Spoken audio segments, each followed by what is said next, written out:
ये आकाशवाणी रायपुर है। प्रादेशिक समाचार बुलेटिन के साथ मैं वैशाली गुलाब।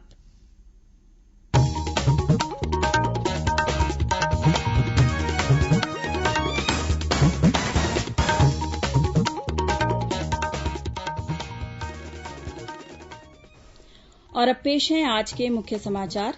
प्रधानमंत्री नरेंद्र मोदी 16 और 17 जून को दोपहर 3 बजे वीडियो कॉन्फ्रेंस के माध्यम से विभिन्न राज्यों के मुख्यमंत्री से बातचीत करेंगे। प्रदेश के नगरीय क्षेत्रों में लोगों को आवासीय, व्यावसायिक या अन्य प्रयोजन के लिए शासकीय भूमि आवंटित की जाएगी। केंद्र सरकार के दूसरे कार्यकाल का 1 वर्ष पूरा होने पर भाजपा की कल से प्रदेश भर में होंगी वीडियो कॉन्फ्रेंसिंग सभाएं। और प्रदेश में आगामी 24 घंटों के दौरान 1-2 स्थानों पर भारी वर्षा होने और आकाशीय बिजली गिरने की चेतावनी।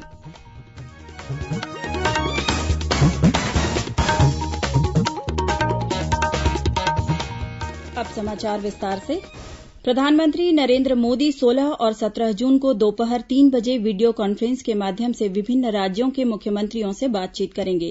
16 जून को प्रधानमंत्री छत्तीसगढ़, पंजाब, असम, केरल, उत्तराखंड, झारखंड, त्रिपुरा और हिमाचल प्रदेश सहित 21 राज्यों और केंद्र शासित प्रदेशों के मुख्यमंत्रियों से वार्ता करेंगे। इससे अगले दिन श्री मोदी महाराष्ट्र, तमिलनाडु, दिल्ली, गुजरात, राजस्थान, उत्तर प्रदेश सहित 15 राज्यों और केंद्र शासित प्रदेशों के मुख्यमंत्रियों से चर्चा करेंगे।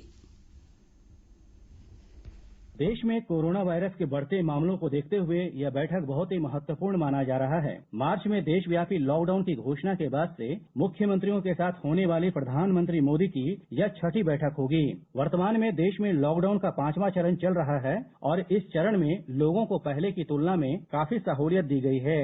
देश में अनलॉक 1 जारी है और इसके तहत केंद्र और राज्य सरकारों ने आर्थिक गतिविधियों को बढ़ावा देने के लिए व्यापारिक प्रतिष्ठानों को छूट प्रदान की है।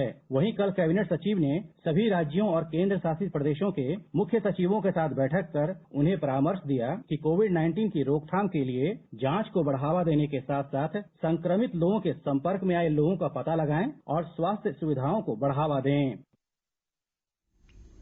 प्रदेश के नगरीय क्षेत्रों में सरकारी जमीन पर काबिज लोगों के साथ ही अन्य लोगों को आवासीय, व्यावसायिक या अन्य प्रयोजन के लिए शासकीय भूमि आवंटित की जाएगी। राज्य शासन ने शासकीय भूमि के आवंटन और व्यवस्थापन के संबंध में राजस्व पुस्तक परिपत्र के प्रावधानों में आंशिक संशोधन करते हुए जिला कलेक्टरों को अधिकार दिया है। राज्य शासन द्वारा केंद्र और राज्य के विभागों, निगम मंडलों तथा आयोगों को शासकीय भूमि के आवंटन का अधिकार भी कलेक्टरों को दिया गया है। नगरीय क्षेत्रों में 7,500 वर्ग फीट तक शासकीय भूमि का 30 साल के पट्टे पर आवंटन और अतिक्रमित भूमि के व्यवस्थापन का अधिकार भी कलेक्टरों को दिया गया है, जबकि 7,500 वर्ग फीट से अधिक शासकीय भूमि के आवंटन तथा अतिक्रमित भूमि के व्यवस्थापन का अधिकार राज्य शासन को होगा। इसी प्रकार राज्य शासन ने भूमि स्वामी या पट्टेदार को भू भाटक की अदायगी के मामले में भी विशेष रियायत दी है। 15 वर्ष का भू भाटक एकमुश्त भुगतान करने पर आगामी 15 वर्ष के भू भाटक से छूट रहेगी। राज्य शासन के इस निर्णय से जिला स्तर पर भूमि आवंटन और व्यवस्थापन के मामलों को पूरी पारदर्शिता के साथ सहजता और शीघ्रता से निराकृत किया जा सकेगा। वहीं इसका लाभ कब्जाधारियों सहित अन्य इच्छुक लोगों को भी मिलेगा। प्रधानमंत्री नरेंद्र मोदी के नेतृत्व वाली केंद्र सरकार के दूसरे कार्यकाल का 1 वर्ष पूरा होने पर भारतीय जनता पार्टी की छत्तीसगढ़ इकाई द्वारा कल 14 जून से प्रदेश भर में वीडियो कॉन्फ्रेंसिंग सभा का आयोजन किया जाएगा। ये सभाएं 22 जून तक होंगी। अभियान के संयोजक राजेश मूणत ने बताया कि जून माह के अंत में पार्टी की ओर से वर्चुअल रैली भी रखी जाएगी, जिससे पार्टी के राष्ट्रीय नेतृत्व का मार्गदर्शन प्राप्त होगा। वीडियो कॉन्फ्रेंसिंग सभा की शुरुआत कल 14 जून को राजनांदगांव जिला जनसंवाद वीडियो कॉन्फ्रेंसिंग सभा से होगी। इस सभा को भाजपा के प्रदेश प्रभारी डॉक्टर अनिल जैन और प्रदेश अध्यक्ष विष्णुदेव साय संबोधित करेंगे। इस दिन दोपहर को भाजपा के राष्ट्रीय उपाध्यक्ष और पूर्व मुख्यमंत्री डॉक्टर रमन सिंह रायपुर शहर जिला की वीडियो कॉन्फ्रेंसिंग सभा को संबोधित करेंगे, जबकि शाम को जांजगीर चांपा जिला की वीडियो कॉन्फ्रेंसिंग सभा को भाजपा की राष्ट्रीय महामंत्री और सांसद सरोज पांडेय संबोधित करेंगी। इसी तरह 22 जून तक होने वाली अन्य जिला स्तरीय वीडियो कॉन्फ्रेंसिंग सभाओं को पार्टी के वरिष्ठ नेता संबोधित करेंगे। श्री मूणत ने बताया कि कार्यकर्ताओं और प्रदेश के लोगों को वीडियो कॉन्फ्रेंसिंग सभाओं से जुड़ने के लिए लिंक जारी किए जा रहे हैं, ताकि उन्हें केंद्र सरकार की उपलब्धियों और भावी योजनाओं से अवगत कराया जा सके। प्रधानमंत्री नरेंद्र मोदी के दूसरे कार्यकाल का 1 वर्ष पूरा होने पर भारतीय जनता पार्टी के पदाधिकारी, जनप्रतिनिधि और कार्यकर्ता केंद्र सरकार की उपलब्धियों को जन जन तक पहुंचा रहे हैं। इसी कड़ी में बालोद जिले में भी पार्टी कार्यकर्ता घर घर जाकर लोगों को केंद्र सरकार की उपलब्धियों की जानकारी देंगे। भाजपा के जिला अध्यक्ष कृष्णकांत पवार ने बताया कि जिले में इस अभियान की शुरुआत ग्रामीण मंडल से की जाएगी। प्रदेश में अनुमति प्राप्त दुकानों, व्यावसायिक और अन्य प्रतिष्ठानों को अब सुबह 5 बजे से रात 9 बजे तक खोला जा सकेगा। पूर्व में राज्य सरकार द्वारा दुकानों को सुबह 7 से शाम 7 बजे तक ही संचालन की अनुमति दी गई थी। सामान्य प्रशासन विभाग ने केंद्रीय गृह मंत्रालय द्वारा अनुमति प्राप्त सभी दुकानों, व्यावसायिक और अन्य प्रतिष्ठानों के संचालन के संबंध में संशोधित आदेश जारी कर दिए हैं। दुकानों के संचालन के संबंध में पूर्व में जारी अन्य निर्देश यथावत लागू रहेंगे। केंद्रीय स्वास्थ्य मंत्रालय ने कोरोना संक्रमण को फैलने से रोकने के उपायों के बारे में कार्यालयों के लिए दिशा निर्देश जारी किए हैं। केवल ऐसे कर्मचारियों या आगंतुकों को ही कार्यालय में प्रवेश की अनुमति होगी जिनमें कोरोना वायरस के लक्षण नहीं होंगे। प्रवेश द्वार या कक्ष में सैनिटाइजर और थर्मल स्क्रीनिंग का प्रावधान अनिवार्य होगा। कर्मचारियों और आगंतुकों के लिए प्रवेश और निकास द्वार अलग अलग होंगे। पार्किंग स्थलों और कार्यालय परिसरों के बाहर भीड़ से बचने के पर्याप्त इंतजाम होने चाहिए। समय समय पर प्रभावी स्वच्छता और नियमित साफ सफाई भी की जानी चाहिए। फेस कवर, मास्क, दस्तानों के सुरक्षित निपटान की व्यवस्था होनी चाहिए। स्वास्थ्य मंत्रालय के अधिकारी ने बताया कि धार्मिक स्थलों में जाते समय जूते, चप्पल अपने वाहन के अंदर रखना चाहिए। मूर्तियों, धार्मिक ग्रंथों या पुस्तकों को स्पर्श करने की अनुमति नहीं दी जानी चाहिए। समूह में पूजा या भजन अथवा मंत्रोच्चारण की अनुमति नहीं होनी चाहिए। इसके बजाय रिकॉर्ड किए गए भजन और आरती की व्यवस्था होनी चाहिए। इसी तरह शॉपिंग मॉल में डिलीवरी करने वाले कर्मचारियों की थर्मल स्क्रीनिंग होनी चाहिए। प्रादेशिक समाचार आप आकाशवाणी रायपुर से सुन रहे हैं। छत्तीसगढ़ की खबरों से है आपका वास्ता और खबरों की विश्वसनीयता से है हमारा वास्ता। आकाशवाणी समाचार रायपुर के प्रादेशिक समाचार बुलेटिन के साथ ही हमारे समसामयिक कार्यक्रम आप रेडियो के अलावा अपने मोबाइल पर भी सुन सकते हैं। आकाशवाणी समाचार फेसबुक, ट्विटर और यूट्यूब पर भी उपलब्ध है। हमारा Facebook page Chhattisgarh news on AIR, Twitter handle CGAIR news और हमारा यूट्यूब चैनल है छत्तीसगढ़ AIR न्यूज। तो अब रेडियो के साथ ही आपके मोबाइल के जरिए भी हम पहुंच रहे हैं आप तक। छत्तीसगढ़ की हर खबर के लिए सुनते रहिए आकाशवाणी समाचार। और अब आगे बढ़ते हैं बाकी के समाचारों की ओर। छत्तीसगढ़ में आज कोरोना संक्रमित 64 और नए मरीजों की पुष्टि हुई है। कोरबा जिले से सबसे अधिक 12 मरीज मिले हैं। वहीं बेमेतरा से 10, बलौदाबाजार से 9, राजनांदगांव और बिलासपुर से 8 और कबीरधाम जिले से 5 कोरोना संक्रमित मरीज पाए गए हैं। इसके अलावा रायपुर से 4, बलरामपुर से 3, दुर्ग से 2 और धमतरी, दंतेवाड़ा तथा कोरिया से 1 मरीज मिला है। इन्हें मिलाकर प्रदेश में कोरोना संक्रमित मरीजों की संख्या बढ़कर अब 1511 हो गई है। बेमेतरा जिले में आज मिले 10 मरीजों में 9 मरीज ढोलकिया के संक्रमित मरीज के संपर्क में आए थे। इधर बलौदाबाजार जिले में 9 नए कोरोना संक्रमित मरीज मिले हैं। इनमें आमगांव से 3 और भटगांव, सरसीवा, चकरदा, ढेबा तथा लोरितखार से 1 मरीज शामिल है। इन क्षेत्रों को कंटेनमेंट जोन घोषित कर दिया गया है और मरीजों के संपर्क में आने वाले लोगों की खोजबीन की जा रही है। इसी तरह राजनांदगांव जिले में भी आज कोरोना संक्रमित 8 मरीजों की पहचान हुई है। इनमें एक भारत तिब्बत सीमा पुलिस ITBT का जवान भी शामिल है। वहीं खैरागढ़ और मानपुर से 3 तथा मोहला और सदर बाजार से 1 मरीज मिला है। वहीं दुर्ग जिले में आज कोरोना संक्रमित 2 मरीजों की पहचान हुई है, जिनमें दुर्ग के तितुरडीह की 7 वर्षीय बच्ची भी शामिल है, जबकि दूसरा मरीज चरौदा का रहने वाला बताया जा रहा है। इधर रायपुर जिले में मिले 3 मरीजों में एक अमानाका, दूसरा डगनिया और तीसरा मरीज खरोरा से है। इस बीच एम्स रायपुर और माना अस्पताल से महासमुंद जिले के 3 मरीजों के स्वस्थ होने के बाद छुट्टी दे दी गई है। दूसरी ओर जांजगीर चांपा जिले में कल मिले 13 नए मरीजों के बाद जिले में कोरोना संक्रमित सक्रिय मरीजों की संख्या 106 हो गई है। राजनांदगांव जिले में अनुमति प्राप्त दुकानें अब सुबह 7 बजे से रात 8 बजे तक खोली जा सकेंगी। साथ ही कल रविवार को आवश्यक सेवाओं को छोड़कर संपूर्ण लॉकडाउन रहेगा। जिला कलेक्टर ने इस संबंध में दिशा निर्देश जारी किए हैं। वहीं राजनांदगांव जिला शिक्षा अधिकारी ने निजी स्कूलों के लिए दिशा निर्देश जारी किए हैं। इसमें कहा गया है कि निजी स्कूल संचालक लॉकडाउन अवधि में फीस नहीं वसूल सकेंगे।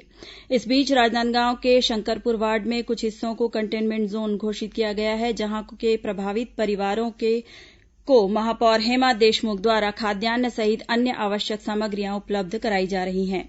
उधर महासमुंद जिले के ग्राम आवला चक्का में क्वारंटीन सेंटर में रह रही एक प्रवासी महिला को होम क्वारंटीन कर दिया गया था।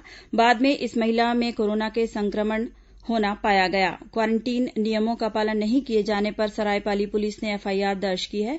वहीं नोडल अधिकारी और एक कर्मचारी को नोटिस जारी किया गया है। महासमुंद जिले के बागबारा क्षेत्र को कंटेनमेंट जोन घोषित करने के बाद यहां अत्यावश्यक वस्तुओं की आपूर्ति के लिए घर पहुंच सेवा शुरू की गई है। प्रदेश में सड़कों की मरम्मत के कार्य जल्द शुरू किए जाएंगे ताकि बरसात में लोगों को आवागमन में असुविधा न हो। मुख्यमंत्री भूपेश बघेल ने आज लोक निर्माण विभाग की समीक्षा के दौरान इस संबंध में अधिकारियों को आवश्यक निर्देश दिए। मुख्यमंत्री ने राष्ट्रीय राजमार्ग के अधिकारियों को भी खराब सड़कों को सुधारने के लिए निर्देशित किया।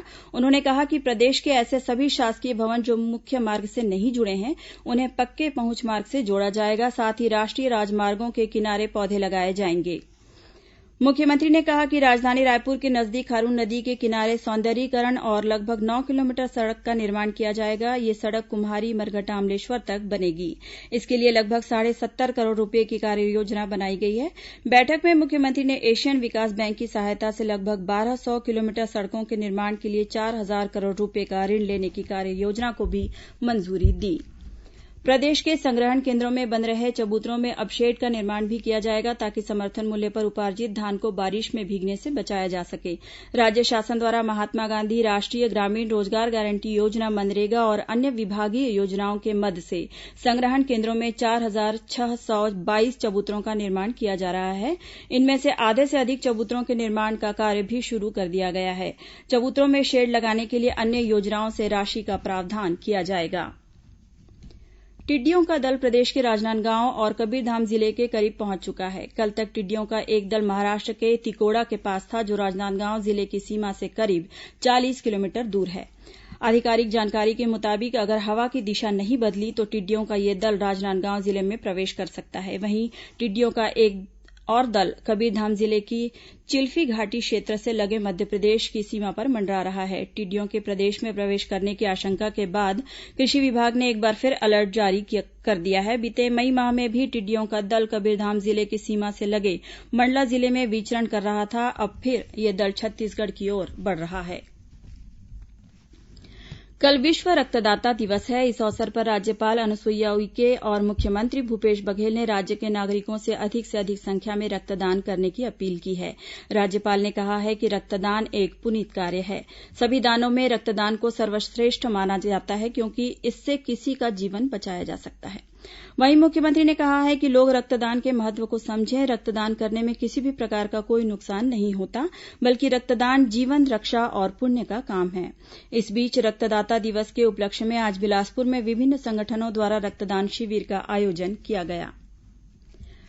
दुष्कर्म के मामले में फंसे जांजगीर चांपा जिले के पूर्व कलेक्टर और निलंबित आईएएस अधिकारी जनक प्रसाद पाठक के खिलाफ अब अनुसूचित जाति जनजाति अत्याचार निवारण अधिनियम के तहत भी अपराध पंजीबद्ध किया गया है। बीते 3 जून को एक महिला ने पूर्व कलेक्टर पर काम दिलाने के बहाने कार्यालय में बुलाकर दुष्कर्म का आरोप लगाया था। पुलिस में मामला दर्ज होने के बाद से आरोपी पूर्व कलेक्टर फरार है। दक्षिण पूर्व मध्य रेलवे द्वारा नए और अतिरिक्त यातायात के सृजन तथा माल लदान में वृद्धि के लिए कार्गो सुविधा यूनिट बनाकर कार्य किया जा रहा है। रेलवे के महाप्रबंधक ने इस संबंध में अधिकारियों तथा ग्राहकों के साथ वीडियो कॉन्फ्रेंसिंग के जरिए बातचीत की। अधिकारियों ने बताया कि कार्गो सुविधा यूनिट का कार्य मुख्य रूप से पारंपरिक लदान के अतिरिक्त नए लदान की वस्तुओं को चिन्हित कर रेल लदान को बढ़ाते हुए राजस्व में वृद्धि करना है। और अब पेश है मौसम का हाल। मौसम विभाग ने प्रदेश में आगामी 24 घंटों के दौरान 1-2 स्थानों पर भारी वर्षा होने और आकाशीय बिजली गिरने की चेतावनी दी है। वहीं अधिकांश स्थानों पर हल्की से मध्यम वर्षा या गरज चमक के साथ छींटे पड़ने की संभावना है। मौसम विभाग के मुताबिक दक्षिण पूर्वी मानसून बस्तर और रायपुर से होते हुए बिलासपुर संभाग में प्रवेश कर गया है। मानसून की दस्तक के साथ ही राजधानी रायपुर सहित प्रदेश के विभिन्न हिस्सों में बीते 24 घंटों के दौरान कई स्थानों पर हल्की से मध्यम वर्षा हुई। राजनांदगांव जिले के अंबागढ़ चौकी के अंतर्गत चिल्हाटी क्षेत्र में बारिश के कारण नाले उफान पर हैं। अब कुछ अन्य खबरें संक्षिप्त में। मुख्यमंत्री भूपेश बघेल ने Chhattisgarh state power transmission company में सेवारत रहे दिवंगत कर्मियों के 27 आश्रितों को आज अपने निवास कार्यालय में अनुकंपा नियुक्ति पत्र प्रदान किए। अनुकंपा नियुक्ति पाने वालों में 25 महिलाएं भी शामिल हैं। महासमुंद जिले में महात्मा गांधी राष्ट्रीय ग्रामीण रोजगार गारंटी योजना के अंतर्गत 3,000 से अधिक कार्यों के लिए लगभग 88 करोड़ रूपये की राशि मंजूर की गई। जांजगीर चांपा जिले के लछनपुर के पूर्व सरपंच की हत्या के मामले में पुलिस ने 7 आरोपियों को गिरफ्तार किया है। कोरबा जिले के दीपका क्षेत्र के ग्राम झोरकी में दंपत्ति ने एक बच्चे सहित आत्महत्या कर ली। जांजगीर चांपा जिले में चंद्रपुर थाना क्षेत्र के बिलाईगढ़ में ट्रैक्टर के पलट जाने से एक व्यक्ति की मौत हो गई। रायगढ़ जिला पुलिस द्वारा लॉकडाउन के दौरान आयोजित विभिन्न रचनात्मक प्रतियोगिताओं में भाग लेने वाले सभी बच्चों को पुरस्कार प्रदान किया गया और रायगढ़ जिले में पुलिस ने 20 टन अवैध कबाड़ के साथ एक आरोपी को गिरफ्तार किया है। अंत में मुख्य समाचार एक बार फिर। प्रधानमंत्री नरेंद्र मोदी 16 और 17 जून को दोपहर 3 बजे वीडियो कॉन्फ्रेंस के माध्यम से विभिन्न राज्यों के मुख्यमंत्रियों से बातचीत करेंगे। प्रदेश के नगरीय क्षेत्रों में लोगों को आवासीय, व्यावसायिक या अन्य प्रयोजन के लिए शासकीय भूमि आवंटित की जाएगी। केंद्र सरकार के दूसरे कार्यालय का 1 वर्ष पूरा होने पर भाजपा की कल से प्रदेश भर में होगी वीडियो कॉन्फ्रेंसिंग सभाएं और प्रदेश में आगामी 24 घंटों के दौरान 1-2 स्थानों पर भारी वर्षा होने और आकाशीय बिजली गिरने की चेतावनी। इसी के साथ प्रादेशिक समाचार बुलेटिन समाप्त हुआ। नमस्कार।